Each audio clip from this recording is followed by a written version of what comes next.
बीते सप्ताह एक ऐसी घटना सामने आई जो कोरोना वायरस से भी कहीं अधिक घातक और भयभीत करने वाली थी। और वो घटना थी हमारे देश के एक राज्य में एक 14 साल के मासूम बच्चे को कुछ लोगों ने इतनी क्रूरता और निर्दयता से कुचल कर मार दिया। और इतना ही नहीं, उसके शरीर के टुकड़े टुकड़े करके जमीन में दबाकर लोगों ने अपनी वीरता का परिचय दिया। उस बालक का अपराध बस इतना ही था कि वो प्रभु यीशु मसीह को मानता था। प्रभु यीशु मसीह पर विश्वास करने का इतना कठोर दंड मानवीय समझ से बिल्कुल परे है। एक मजबूर बालक पर इतनी क्रूरता महज इसलिए कि वो और उसका परिवार प्रभु यीशु मसीह पर विश्वास करता है, यह तो समझ से बिल्कुल परे है। इसी तरह की एक घटना का मैं आज आपके सामने जिक्र कर रहा हूं। प्रेरितों के काम अध्याय 7 पद 54 से 60। मेरी आपसे विनती है कि इस घटना के पहले के पद अवश्य पढ़ें, अर्थात अध्याय 7 पद 2 से 53। इस घटना की चरम स्थिति में आपके सामने प्रस्तुत कर रहा हूं। ये बातें सुनकर वे जल गए और उस पर दांत पीसने लगे।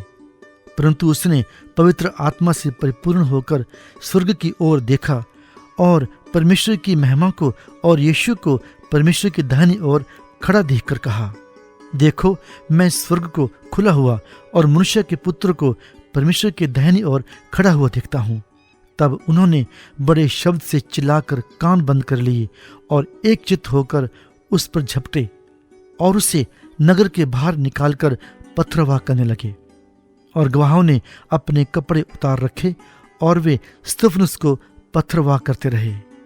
और वो ये कहकर प्रार्थना करता रहा कि हे परमेश्वर प्रभु यीशु, मेरी आत्मा को ग्रहण कर। फिर घुटने टेक कर ऊंचे शब्द से पुकारा, हे प्रभु, यह पाप उन पर मत लगा।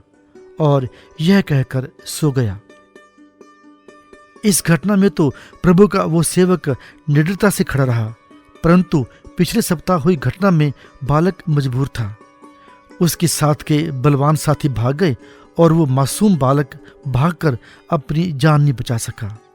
हमारे देश में शांति, सुख और समृद्धि हो, इसके लिए हमें प्रभु यीशु से प्रार्थना करनी चाहिए। प्रभु यीशु मसीह ही शांति के राजकुमार हैं, जो हमारे देश में शांति, सुख और समृद्धि ला सकते हैं। आप प्रार्थना करें कि हमारे देश में रक्तपात, अशांति और घृणा के स्थान पर हर व्यक्ति के हृदय में शांति, सुख और समृद्धि हो। परमेश्वर का अनुग्रह आप पर बना रहे। आमीन।